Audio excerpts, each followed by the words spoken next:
My man, Alex, you are typically an individual who thrives when you see greater shifts in reference to body comp, muscle fullness, muscle density, the whole 9 yards. And with that being said, I want to hit this relatively hard, and I want to hit this with some momentum. So my goal for you is to remove carbs for the next 48 hours, and by doing so, I hope to accelerate this process, but I also want to prime systems for the reintroduction of carbohydrates. Now, carbs to some extent have similar properties to, let's say, that of caffeine. Now, if we go a few days without it, we'll be able to improve reception, and with that reception, we'll get more of a response.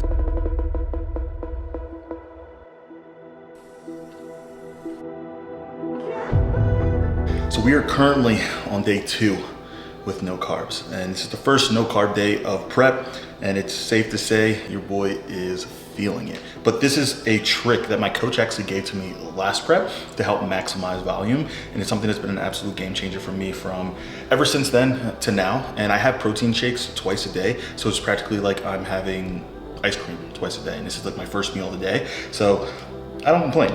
Dessert for breakfast, it's never a bad thing. So what we have here, guys, is 50 grams of whey isolate. We have 18 grams of all natural peanut butter, and then some of the added benefits that will be taken out sooner than later. But with the timeline we have left, we have 2 Splendas and the secret ingredient.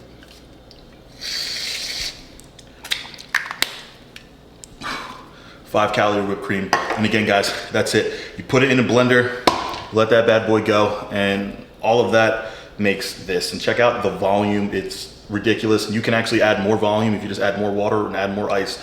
But for me, this is the perfect combination to maximize flavor. And again, keep this bad boy full, because your boy right now feels like he could eat a house. And even though you're feeling it, man, it's like a weird clarity that I'm getting on the first couple days of no carbs. But we're feeling good, and this is the big reason why.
We're at that point right now where prep,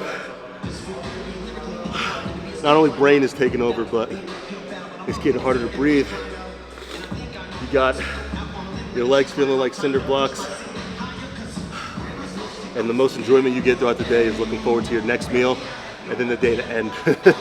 That's the one good thing about daylight savings time and prepping this time of the year. It gets dark at like 6:30. And by that time, that's a good excuse for me to get my ass to sleep. I could literally fall asleep right here. But this is where champions are made, man. This is when people tend to take their foot off the throttle. This is when people start making excuses for themselves. You're supposed to feel like shit, man.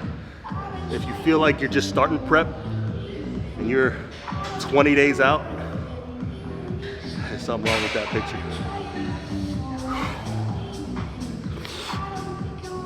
But this is also that point in prep where this is what separates you, you know? Especially from like the fad of everybody wanting to compete, especially in this, you know, last year or so. I feel like everybody wants to step on stage because it's the cool thing to do. When in reality, you know, when you get to this point in that prep, you gotta love this shit to really push through this shit. If you're just existing, the placing will show. But if you're maximizing, your placing will show. All right, guys, so before we wrap up the video, I wanted to take a quick second. Not only is it very hard for me to find words right now, so I did want to find a little bit of time to fill it up, but I thought it would give a unique perspective. Juan has now been with me for 3 preps, and he's seen me take L's, he's seen me come second, he's seen me win and qualify for the Olympia, and he's been on one hell of a roller coaster since I've practically started the sport. And I wanted to ask him a quick question, or just some general feedback. Like, what do you see that's so different in this prep compared to the DC Pro prep or the New York Pro prep? You know, what? I think so. It was funny because when I started shooting with you and stuff, I mean, I had never seen another, like, you compete before, but you were undefeated to that point. So going into your pro debut and stuff, I didn't really know what to expect, and I wasn't at the show either. But dude, like the last time we shot, right before your show, you were like, nothing was going on behind the base. Like that's when he had opened his pro card and stuff. You can go back and check the video. I was gonna say, yeah, you gotta go back and look at that. Wild. It was like, I was talking to him, he was kind of like nodding along, but you could tell that he was not registering what was going on. It was weird, and like even texting you and stuff, it was like, I'm not even sure like if he's reading, like, yeah, I think he was answering like texts from like 2 or 3 days before accidentally. But yeah, so then I saw that happen, and the like afterwards, obviously wasn't the result you're looking for. And then the real first show I saw was New York, and that one I also didn't know what to expect because I'd never been to a bodybuilding show before. Damn, so I was sitting next to your dad, and he was like telling me the rules. I was like, this is good, this is bad. I was so lost. I couldn't record. I was so like, it was weird, but that was an electric show, and everyone's like, oh, he beat Sadiq. I'm like, who's that? It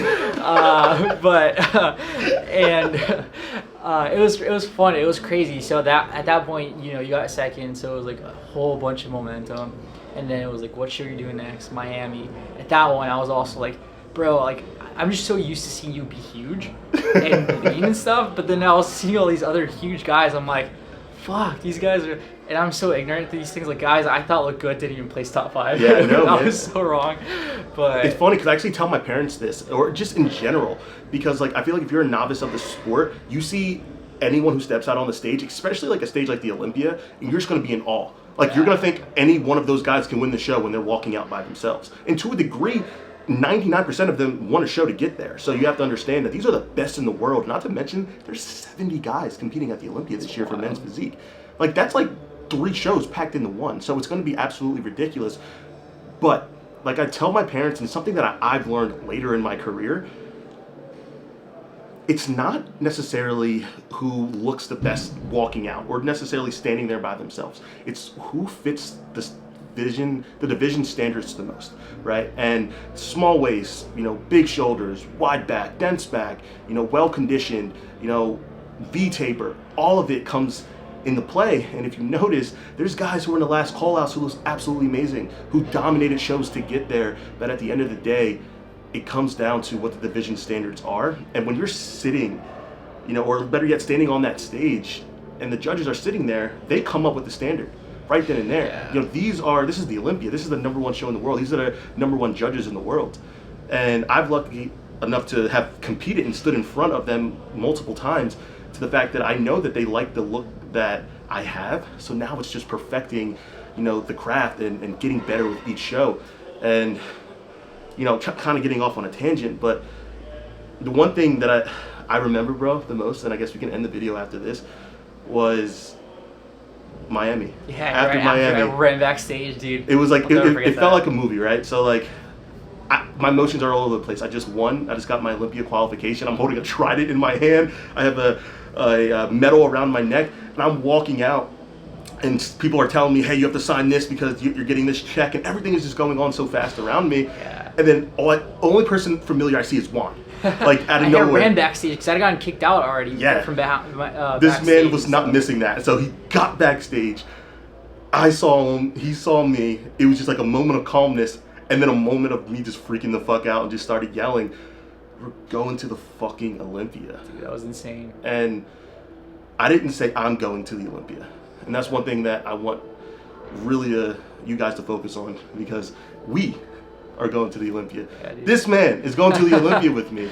My dad, my supporters, my fiance, everyone who has been there from the start, who has motivated me and pushed me to be better. There's times where I don't want to film. There's times where I don't want to or have the energy to train. This man holds me accountable. And it's just like everybody else who's in my circle. And I say this a lot, but I give a lot of credit and credence to this channel, the supporters, everybody, Instagram, TikTok, whatever, anybody who's continuously motivating me and pushing me and giving me well wishes. It goes so much farther than you know. Just as much as the criticism hurts, the positivity to me, it fuels more than anything. And I'm not in this to prove, the doubters wrong. I'm in this to prove my supporters right. And with that being said, man, we got 3 weeks. And I'm confident in what we're bringing, man. It's a roller coaster. You never think you're ready. And for a second, I'm putting that aside, man. I'm confident in what we're doing. I'm confident in what we're bringing. And I'm not ready now. I won't be ready next week. I won't be ready the week after that. But I can promise you this, man. I will be ready come December 17th, 9 a.m. We step on stage. And I'm coming. We're coming. All right, guys. I will see you in the next video. I appreciate you as always, brother. And job's not done.